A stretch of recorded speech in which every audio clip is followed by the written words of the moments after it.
You were charged with driving while intoxicated, second offense. The reason that we are taking you into custody now is that it looks like you're on probation for a felony retaliation case, which is now set at no bond. So we're going to do probable cause here today. If there is enough. I'm sorry, I can't hear. You're on felony probation. Looks like a warrant has been issued in that case. Bond is set at 0. So we'll do probable cause here. If I find probable cause, we will, well, either way, we're going to, provide your lawyer today. But for now, we'll do probable cause on your DWI second. You're facing up to a year in jail and or a $4,000 fine. Yes, Judge. The officer initiated a traffic stop in Harris County, Texas, after observing the defendant failed to yield to a right-of-way in an intersection and for driving with an expired registration. Upon contact, the officer observed a moderate odor of an alcoholic beverage and slurred speech. The defendant admitted drinking 2 beers and standard field sobriety tests were conducted. HGN 6 out of 6, walk and turn 5 out of 8, and the defendant refused to do the one-leg stand. The DIC was read and breath was consented to. The results were 0.139 and 0.146. All right. Have you seen whether she has a valid Texas driver's license? Not eligible, Your Honor. All right. Ms. Gutierrez, I'm going to find that there's probable cause to go forward with your case. I'm ordering you now as a condition of your bond not to drive. It is a condition of your bond, and you will be signing an affidavit with me today promising me you're not going to drive. I don't care what's going on in your life. If you drive, I can have a contempt hearing. You can be facing an additional 6 months in jail and a $500 fine every time you drive. Do you understand? Now, I don't know if you're going to get out of custody, but if you do, you will be required to obtain a handheld interlock device that you're going to take with you to prove to me that you're not consuming alcohol. We will also be sending word to DPS so that every officer in this state knows if you're in a vehicle driving, you will be required to have an interlock in that car. So if they catch you driving hard that doesn't have an interlock on it, you're going to be going right back to jail. You understand? Okay. No alcohol, no drugs, and I'm going to randomly test you as well. We will provide you a lawyer today so that you can talk with this person to figure out how we go forward with the case.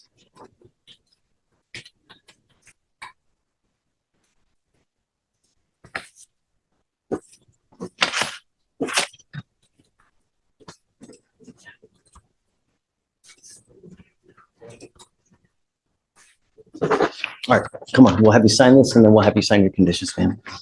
Mr. Martinez, you're charged with racing on a highway. You're facing up to a year in jail and or a $4,000 fine. We are going to do probable cause. You have the right to remain silent. Anything you say can or will be used against you. You have the right to have an attorney present. If you cannot afford one, one will be appointed to you, sir. Yes, Judge. On December 27, 2024, the officer was assigned to a traffic crimes task force and followed a group of 40 to 50 racers from 2400 block of Turning Basin to the 610 loop. The officer 40 to 50 racers? Yes, Judge. And the officer observed the defendant and co-defendant's motor vehicles in lane 1 and 2 slow down to approximately 30 miles per hour, and both vehicles took off side by side, trying to outpace each other at approximately 100 miles per hour. A traffic stop was conducted, and the officer made contact with the driver, the defendant, and he was the sole occupant of the vehicle. Mr. Martinez, I'm going to find that there's probable cause to go forward with your case. Can you see if he has a valid? He's not eligible, Your Honor. You are not allowed to drive. You will be signing an affidavit with me today promising you're not going to drive, and I don't give a rat's behind what your excuse is. If I find that you drive, I can have a contempt hearing every time you drive. It's an offense in and of itself, punishable by up to 6 months of jail and a $500 fine. Do you understand? Do not drive.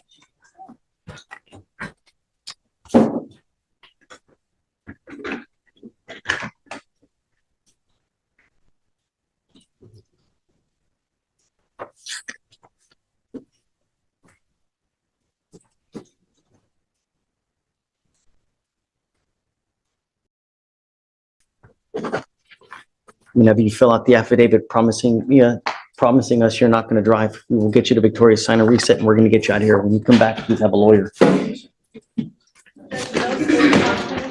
Yeah, can you file no racing, reckless driving, and all that, please? Yes, Vic. Okay. So you're charged with failure to give information upon striking a highway fixture. You're facing up to 6 months in jail and or a $2,000 fine. We are going to do probable cause. You have the right to remain silent. Anything you say can or will be used against you. Okay. Yes, Judge. On December 28, 2024, the officer was dispatched to apartments in Harris County, Texas, in regard to a single vehicle accident that hit the mailbox of a residence. The officer observed the defendant's motor vehicle with heavy front end damage, but did not locate any driver or occupants inside the vehicle. During an inventory, the officer located the defendant's photo ID and Texas utility bill that came back to the defendant's name and address, approximately 1.4 miles from the accident. The registered owner of the mailbox came back to the defendant of the utility bill and his address. The officer went to the defendant's residence, noticed the garage door open and garage interior to the residence wide open. The officer made contact at the residence, wanted to make sure the motor vehicle was not stolen and wanted to make sure the owner of the vehicle was okay. The officer went inside the residence after knocking and announcing his presence several times under the community caretaking doctrine, and the officer made contact with the defendant asleep in the living room. The defendant woke up in Whoa. Yes, Judge. It was because they had, Whoa. yes, the vehicle was damaged and he wanted to make sure the driver was okay. So he announced himself and went into the residence because the door was wide open. Wow. And then it was after that he saw the defendant asleep in the living room, and the defendant woke up and immediately said the car accident, that he did not cause any injuries or any trouble, and that he was driving his motor vehicle 2 to 3 hours prior, and that he was on his way to drop it off at a mechanic when his vehicle was hit. The defendant called the insurance company, and the defendant walked home because no one arrived on scene, and the defendant was going to pick up his motor vehicle in the morning. And the officer made contact with the complainant, who stated she heard a loud bang and observed damages, approximately $1,025. So are you telling me that he did stay though? No, what happened, Your Honor, is that he struck the mailbox at the apartment, and the defendant said that he called his insurance. No one came to the scene, so he walked home. And the officer, when he arrived, saw the empty. Did he make an attempt to make a phone call at the scene to anyone?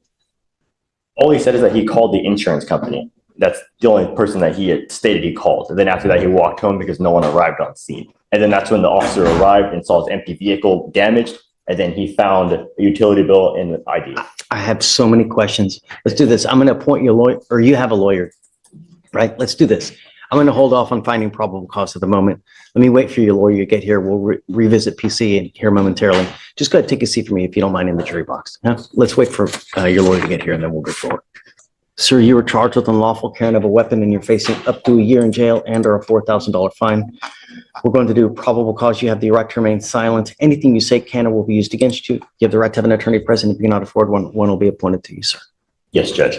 On December 27th, 2024, the officer observed the defendant's vehicle failed to maintain a single lane and veering over the left lane on 3 separate occasions. A traffic stop wasn't conducted, and the officer made contact with the defendant, the driver of the vehicle. The defendant advised he was unlicensed. Did you see that breathalyzer result?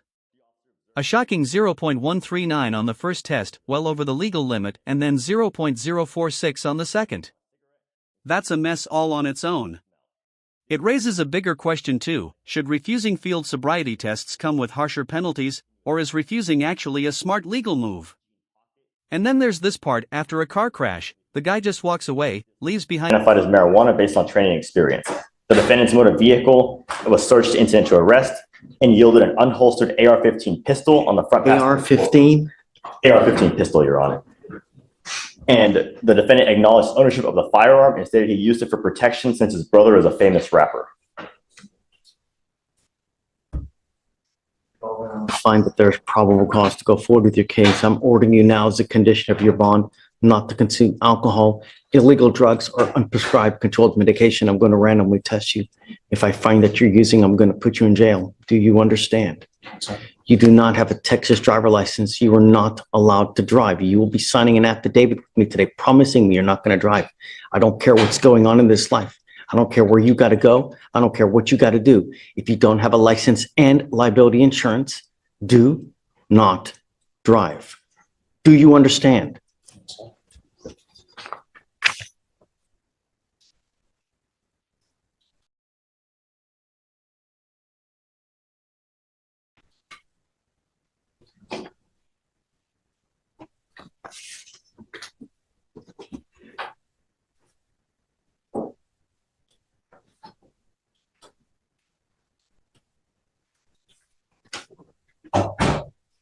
How old are you, sir? What do you do for a living? Why? I don't work. How do you support yourself? How do you support yourself? My brother supporting me out. I ain't go out looking for a job yet. It's time. I will provide you a lawyer today, but it's time to get a job, a full-time job. When you have too much time on your hands, you become self-destructive. Not here. Do you understand? Sir. All right. Do you mind giving me an application, please? I need you to fill out an application for me.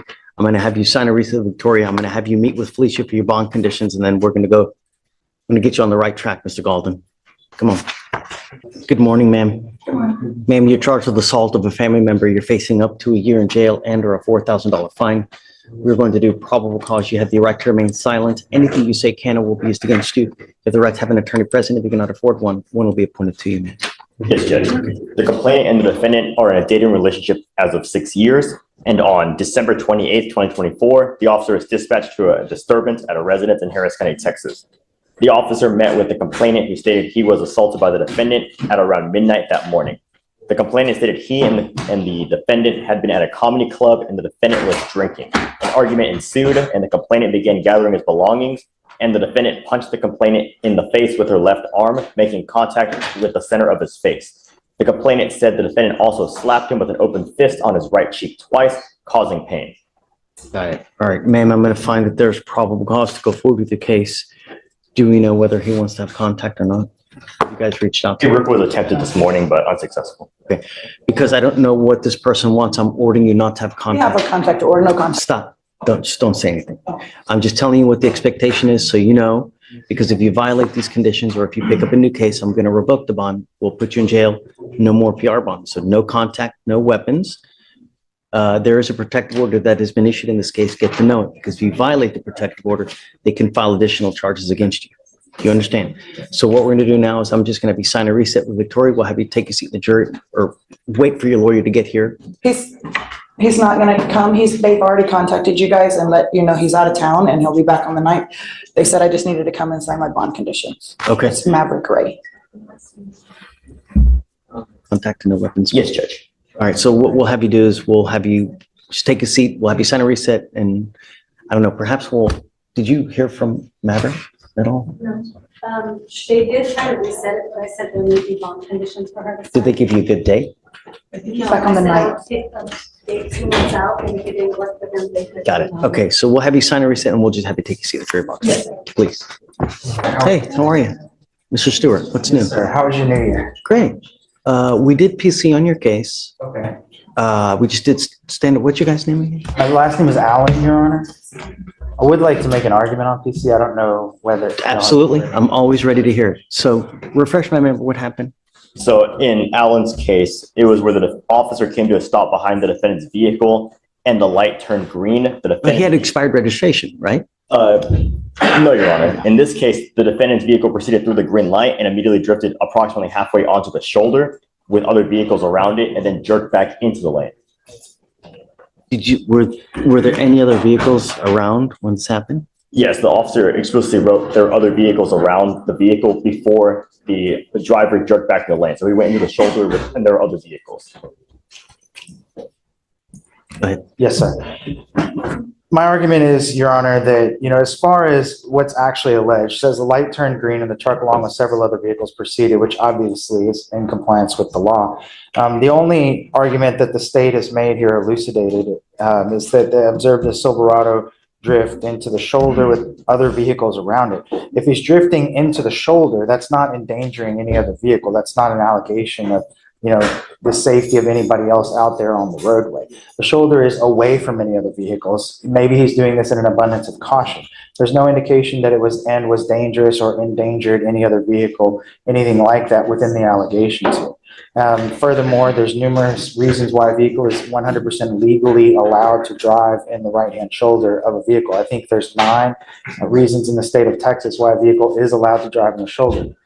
There's nothing here that alleges that basically he committed any sort of crime that would lead the officer to then stop him. This is insufficient information, and I would argue that there's not valid probable cause here on this case. I think he has a valid point where, perhaps he's, well, I mean, I don't want to speculate, and you're saying, well, maybe he did it because of this, but I don't want to speculate, right? Because were there other cars? I don't know. Was it dangerous? I don't know. I mean, Judge, but failure to maintain a single lane when there are other vehicles with And his ID and a utility bill, and goes home to sleep like it's any other night. Next thing you know, an officer enters his house under the community caretaking doctrine. It sounds like something straight out of Law and Order, Sleepy Edition. Do you see that as a lawful entry, or a serious overreach? Finally, this one cuts deeper. Emotional and physical abuse in a relationship that's. Look at the statute for trying to maintain a single lane. The second half of the statute is that it endangered somebody, and there's no indication here that there was any danger. Was it 545.460? Isn't that it? Lemming, yes, lemming is pardon.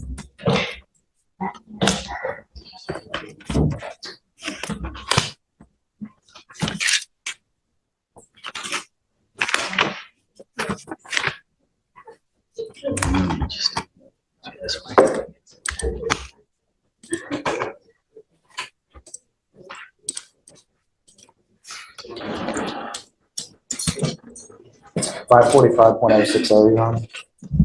Section A2, may not move from the lane unless that movement can be made safely. Shall drive as nearly as practical entirely within a single lane, and 2, may not move from the lane unless that movement can be made safely. There's no allegation here that the movement was made unsafely, or that there was Judge, anything unsafe I also about it. have the list of, where under Texas law where it's permissible to drive on the shoulder, to stop, stand, or park, to accelerate before entering the main lane of traffic, to decelerate. Let's do this. I mean, this is going to take quite a bit of more time. So can you come back? Do you have anywhere else to go? Oh, yeah. Let me go through the arraignments, get everybody done and out of here, and then because this is going to take quite a bit more time, Yes, sir. right? And give you time to take a look more, so if you need to, you too as well, if you want to try to find a case law. Let me just go through, because I have another lawyer that's waiting, Absolutely. Yeah, I'll help you out, but let me get through everything. Yeah, for sure. Good morning. Great to see you. How are you? Always a pleasure. All right. Mr. Barajas, you are charged with 2 counts of assault of a family member. You're facing up to a year in jail and or a $4,000 fine on each. We are going to do probable cause. You have the right to remain silent. Anything you say can or will be used against you. If you have the right to have an attorney present, if you cannot afford one will be appointed to you, sir. It's my understanding that the state's going to dismiss one of the, it's the same industry file. That's my understanding. Okay, good to know. Thank you. Ready for kisi? Sure. On December 29th, 2024, the officer was dispatched to a residence in Harris County, Texas, and was met at the front door by the complainant. The complainant stated that I apologize, Your Honor.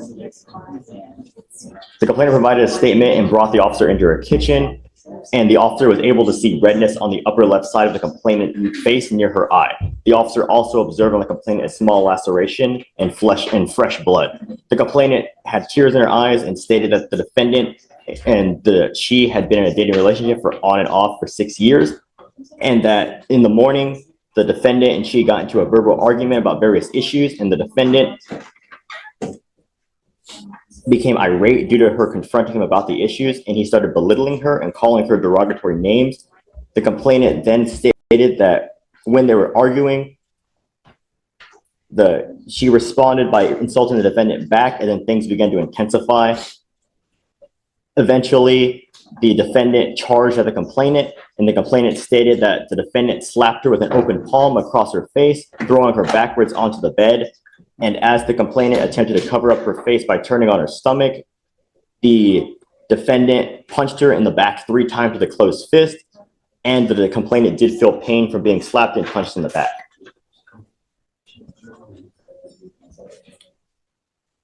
Okay, Mr. Vara, because I'm going to find that there's probable cause to go forward with your case. I'm entering now what's called a magistrate's order for emergency protection. This identifies Ms. Alvarado as a protected individual. You cannot commit family violence. It's okay. It's not a big deal. Are they prescriptive? Yes, sir. Back on. Okay. I want you to understand that I'm issuing a protective order that identifies her as a protected individual. You cannot commit family violence or an assault against this person. Commit an act in furtherance of an offense under section 42.072 of the Texas Penal Code, which is the stalking statute. You know, threaten, harass, use another person to communicate a threat or harassing behavior. You cannot be in possession of a weapon or go within 200 feet of where she lives or where she works. Do you understand? Yes, Your Honor. If you violate this, the state can and will file a violation protective order against you, and it's one of the worst cases you can pick up. Just don't have any contact, don't have any weapons, and you'll be fine with us.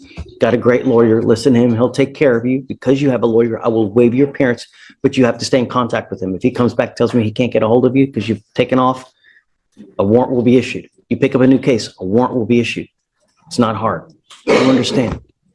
Do you understand? Yes, Your Honor. Okay, we're gonna have them file all the documents, we'll have you sign it, and after that, you'll be free to go, okay?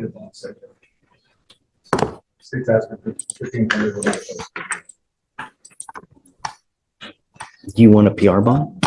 Of course, Your Honor. I just didn't want to fight too much this morning, but. Of course, Yes, Sergeant. please. I just see the stuff from 92, that's all I see, right? Is that it? Okay, I'll grant you a PR bond, but understand, this is the only one I'm gonna give you.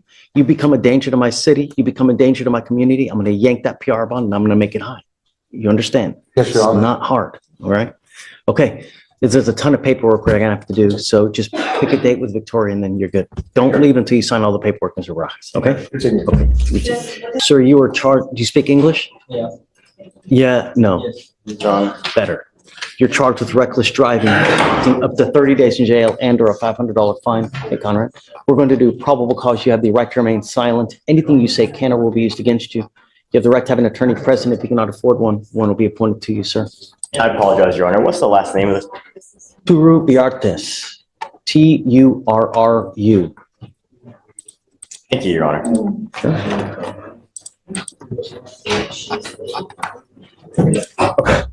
The officers were surveying a known street takeover group in a large parking lot in Harris County, Texas, when the officers observed the defendant's vehicle spin its rear tires and do approximately 4 to 5 donuts in the pit, coming within 10 to 15 feet of other vehicles. Undercover officers kept their eyes on the vehicle until other officers were able to conduct a traffic stop. The undercover officers also identified the driver as a slim Hispanic male with curly hair. The officers observed the defendant in the driver's seat and the defendant admitting to doing donuts. Right. Sir, I'm going to find that there's probable cause to go forward with the case. Have you seen if he has a valid license? I'll run it, Your Honor. Please. I'm ordering you as a condition of your bond not to partake in this type of behavior again. No racing, reckless driving, donuts, street takeovers. If I find that you do, I'm going to put you in jail. No more PR bombs. Do you understand, sir? Yes, Your Honor.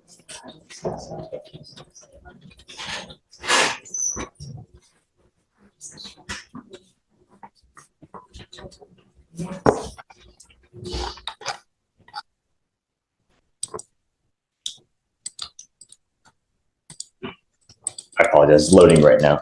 Yes, no problem.